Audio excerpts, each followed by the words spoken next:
Part 3. I didn't sleep that night, not even for a minute. I sat in my truck in our driveway at 3:17 a.m., gripping Claire's burner phone so tightly my hand cramped. Snow had started falling. Small, dry flakes drifting through the yellow cone of the street lamp. The whole neighborhood looked peaceful. Still. Safe. Meanwhile, my marriage had just collapsed inside a 5-inch screen. I reread the messages until sunrise. At first I thought Ethan was the worst part. He wasn't. The affair hurt. The lies hurt. The humiliation hurt. But betrayal has layers. And I was about to hit bedrock. Buried months back in the archived texts, I found another thread. Not Ethan. Not romantic. A woman named Diana. At first I assumed coworker. Attorney maybe. Financial advisor. Then I started reading. And my stomach turned. Claire. He still doesn't know. Diana. Then keep it that way until everything is protected. Claire. I can't risk him freezing assets before I'm ready. Diana. Documentation matters. Quiet is safer. I felt cold all over. I kept scrolling. There were references to property, insurance, legal timelines, debt, tax filings, a trust. Then one message that made my pulse hammer. Claire, if he finds out about Lily before this is done, everything gets complicated. I stopped breathing. Lily? Who the hell was Lily? I searched the thread. Dozens of mentions. School pickups. Weekend arrangements. Doctor visits. Tuition. Birthday gifts. A stuffed rabbit. Fever medicine. Photos. Then I opened one. Claire. Smiling. Holding a little girl. Maybe 6 or 7 years old. Dark hair. Gap-toothed grin. Pink coat. My wife looked maternal. Familiar. Comfortable. Not awkward like someone posing with a friend's kid. Like someone who had done that 100 times. My knees nearly gave out. For several seconds, I genuinely thought I had misunderstood. Then I found the truth. Lily was Claire's daughter. Her biological daughter. And I had never known she existed. Before anyone asks. No, this wasn't some recent adoption. Not a niece. Not charity work. Not guardianship. Claire had gotten pregnant years before we met. Very young. College. She had quietly placed the child under long-term family care with relatives in another state. Then later re-entered her daughter's life privately. Financially. Emotionally. Regularly. And hid all of it from me. For 14 years. 14 years. That revelation cracked something I don't know how to describe. Because I wasn't angry that she had a child. I wasn't angry she had complicated history. I was devastated because she had built an entire emotional world outside our marriage. And every time I talked about honesty, family, grief, trust, she had already chosen secrecy. Again, and again, and again. Then came the part that made me physically sick. Fertility. Claire and I had spent years trying for kids. Appointments, blood work, hormones, hope, silence, loss. Eventually we were told our chances were low. It nearly destroyed us. Or at least it nearly destroyed me, because I thought we were grieving together. Then I found messages between Claire and Diana. Diana, you still haven't told him about the preserved reports? Claire, no. Diana, why? Claire, because if he knows I stopped treatment willingly, he'll never forgive me. I stared, then searched deeper. Medical records, forwarded PDFs, emails. Claire had been medically able to continue treatment. She had chosen not to, years earlier, without telling me. Then let me believe fate had simply closed that door. She watched me mourn children I thought we had lost, while she had already made the choice. Alone. That broke me harder than Ethan. Harder than the money. Harder than Lily. Because grief had been sacred. And she had manipulated even that. I called Marcus at 6:11 a.m. He answered half asleep. Dude, I said, I need you. That was all. He came immediately, coffee in one hand, jacket half zipped. No questions. I showed him everything. Burner phone, Ethan, Diana, bank records, Lily, medical files, texts. Marcus sat at my kitchen table for almost 20 minutes in silence. Finally he said, This is bigger than cheating. I nodded. Couldn't speak. Then, you need copies. Lawyer. Financial protection. Witnesses. Do not confront her alone. That snapped something practical back into me. So I moved. For the first time in years, I trusted my own judgment. By noon, I copied everything. Cloud storage, flash drive, printed screenshots, bank statements, photos, texts, medical correspondence, property documents.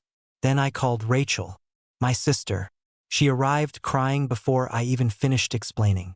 Not because she was surprised, because she had suspected something. Not the scale, but enough. That hurt. Still, she admitted Claire had often corrected my stories in public too aggressively. Subtle, dismissive, too polished. Rachel thought it was controlling. She just never knew how bad. Then Noah arrived. Claire's younger brother. I called him because if this exploded, I wanted at least one person from her side present. He read the messages, then whispered, "She told us Lily was gone." I frowned. What? His eyes filled. She told our family the child had died after birth. My entire body went numb. Another lie. Not just to me, to everyone. Claire had rewritten realities everywhere. The confrontation happened that night. Living room. 7:42 p.m. Snow still outside. Lights low. Marcus. Rachel. Noah. Me. Claire walked in holding groceries. Saw everyone. Stopped. That tiny pause. That tiny recognition. She knew. Why is everyone here? Her voice calm. Still controlled. Still Claire. I placed the burner phone on the coffee table. Then the printed screenshots. Then Lily's photo. Then medical reports. Then bank statements. Then Ethan's texts. One by one. Like laying bones on a table. For the first time in 14 years, Claire lost color. Not dramatic. Just pale. Real. Human. Caught. Silence. Then she whispered, "You went through my phone." I almost laughed. That was her opening line. Not apology. Not truth. Violation. Deflection. Marcus swore under his breath. Rachel cried openly. Noah stared at his sister like he didn't know her. I said quietly, "Who is Lily?" Claire sat down. Slowly. Like gravity had changed. Then she cried. Real tears. I think real. And for the first time, she stopped performing. Everything came out. Yes, Ethan. 2-year affair. Started emotional. Turned physical. Hotels during work trips. He knew about me. She fed him intimate details because he made her feel seen. Her words. The hidden money? Exit planning. She had prepared for divorce quietly. Diana? Attorney and private financial consultant. Lily? Her daughter. Alive. Raised mostly by Claire's aunt after a traumatic early life decision Claire had buried under shame. She lied to everyone because she couldn't face judgment. Then the fertility truth. That one shattered the room. Claire admitted she stopped treatment because she no longer wanted children. She was afraid I'd leave. So she let doctors and silence carry blame. I physically shook. "Do you understand what you did to me?" She sobbed. "Yes." I said, "No, you don't. Because grief is one thing. False grief is torture." Then I asked the question that mattered most. "Did you make me doubt myself on purpose?" The room went silent. She didn't answer immediately. Then, "Sometimes," Rachel gasped. Marcus stood up. Noah covered his face. I felt hollow. "Sometimes." Claire cried harder. "You spiraled when things felt unstable. If I stayed calm, arguments ended faster. I told myself it was protecting peace. No, it was control. She had weaponized certainty, and I had handed her trust. I asked her to leave. That night, no screaming, no shattered glass, no dramatic movie ending, just devastation. Claire packed one suitcase. She stopped at the door, looked back, and said, "I did love you." That may have been true, which somehow hurt worse, because people can love you and still destroy you. Then she left, and I collapsed, actually collapsed, on the living room floor, 41 years old. Sobbing like something inside my ribs had split open. Marcus stayed. Rachel stayed. Noah stayed. No one tried to fix me. They just stayed. That mattered. Update 3 months later.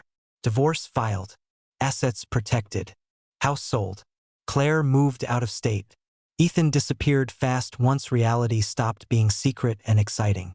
Apparently betrayal is less romantic under legal paperwork. I'm in therapy. Twice a week. Still wake up at odd hours. Still write things down sometimes. Still double-check conversations. Trauma lingers. Gaslighting doesn't end when truth appears. It rewires trust, including trust in yourself. Final update 11 months later. People always ask if I hate Claire. I don't know. Some days yes. Some days no. Mostly I grieve. Not just my wife. Not just the affair. I grieve the version of reality I lived inside. The marriage I thought I had. The children I thought we were trying for. The honesty I thought we shared. The certainty I once had in my own memory. I met Lily once. That part shocked people. But I needed to. None of this was her fault. She was kind, funny, quiet. She liked astronomy and asked too many questions. She looked like Claire when she smiled. And I cried in my truck after meeting her. Not from anger, just mourning. For everyone. Even broken truth is still truth.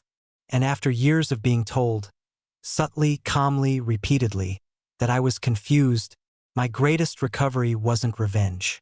It was learning to trust my own mind again. If anyone reading this is constantly being made to feel irrational, forgetful, dramatic, or unstable, write things down. Listen to patterns. Trust discomfort. Love should feel human, not like psychological fog. I lost my marriage. I lost years. I lost certainty. But I finally stopped losing myself.